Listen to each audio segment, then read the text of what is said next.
collectively tonight to dominate the way that they did on both ends? You know, we've had some really, really good defensive efforts this year, but that has to be right up there with the best of them. On the ball, off the ball, the physicality, execution of the game plan, just, you know, doing it over and over and over and over again requires like a physical and a mental toughness. They had that. Yeah, I thought just really locked in on defense. I think Rudy's absence did that even heighten everyone's awareness and focus, or what? How do you explain it without the best player on your floor defensively?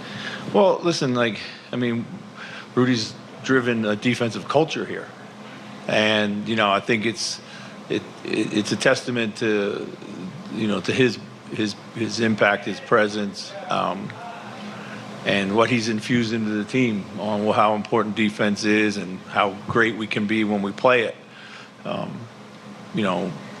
That aside, we've always we expect to win no matter who's with us and who's not. And our guys truly believe that.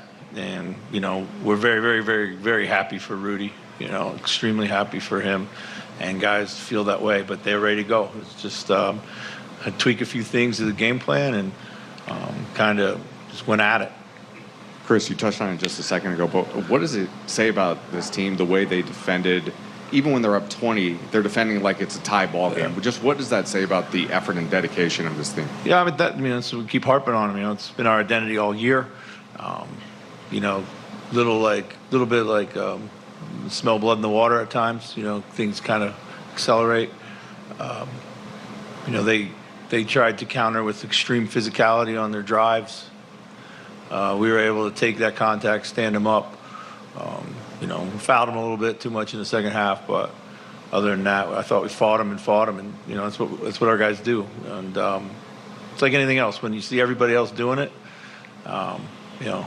you got to do it to the level that everyone else is doing it. So. Chris, Carl seemed really decisive offensively from the jump. I'm curious your thoughts on that, and then also kind of Ant's willingness and ability to let Carl go and then take his spots. After that. Yeah, Cat came out offensively, set the tone, and everything was quick, clean. Thought he played a really super clean game. Ant got off to a little bit of a slower start, but I thought the two of them had one of their better rhythm games in sync with each other than all season long, and even kind of really playing off each other at times in the first half. So. Ant seemed to pick his spots, Chris, especially there was a sequence in the first half. There's a coast-to-coast layup in transition and then pulls the rip and scores at the bucket. He'd kind of done everything for you guys offensively the last 3 games, set a franchise record. Just what do you think about, you said rhythm game, but what do you think about how he executed offensively? I thought he did a great job. I thought, again, he finished pretty efficient, very efficient line, 11 for 17. And, we expected more traffic around him tonight. And I think he was kind of feeling that out early to see how much it was going to be.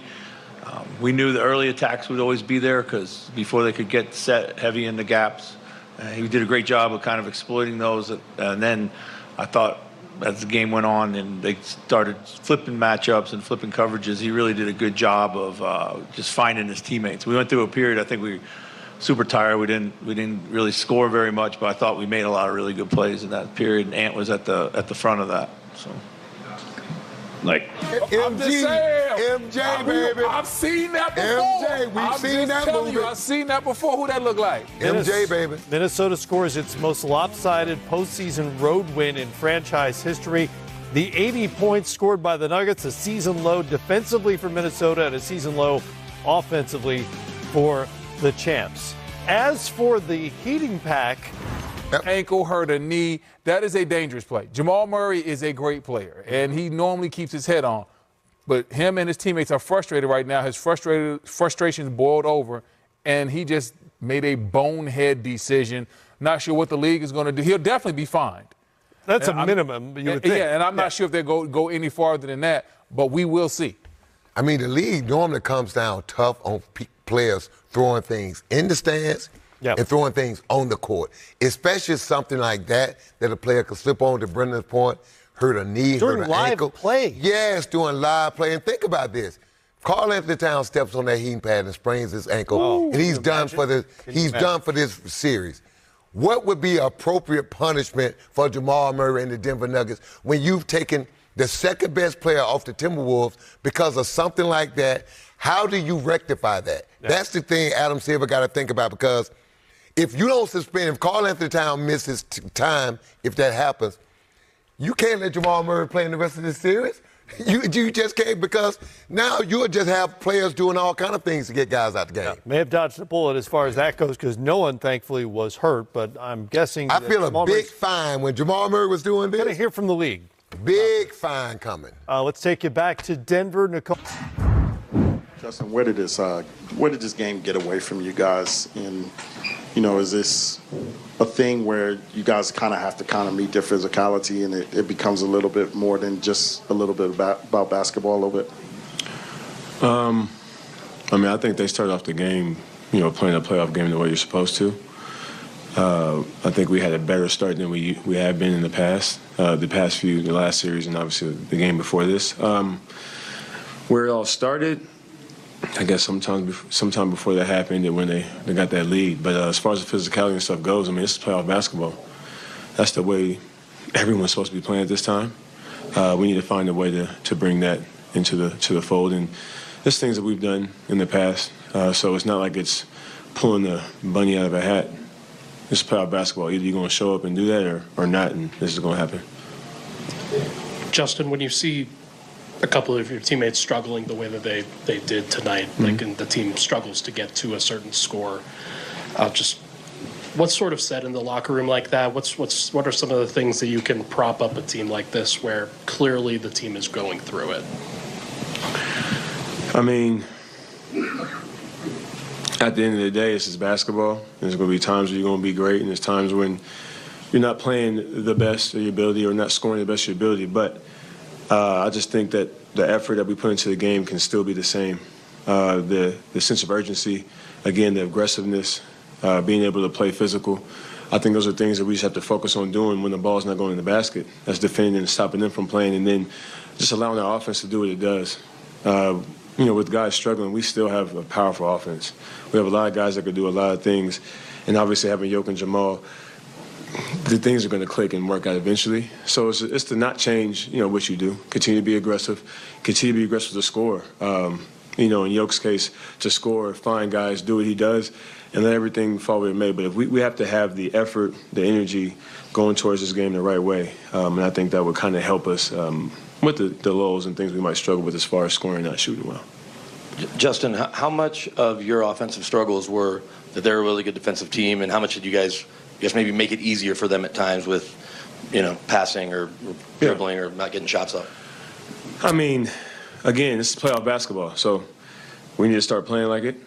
They came out and played the way they were supposed to, being aggressive, getting into us. Again, though, it's nothing that we haven't seen before. So I think it's allowing us. Don't want to take anything away from them as well. They played a great game. They're doing what they're supposed to do, but we're the reigning champs. Not saying that we're supposed to win because we are, but they've won the championship before, so we know what it takes to do that.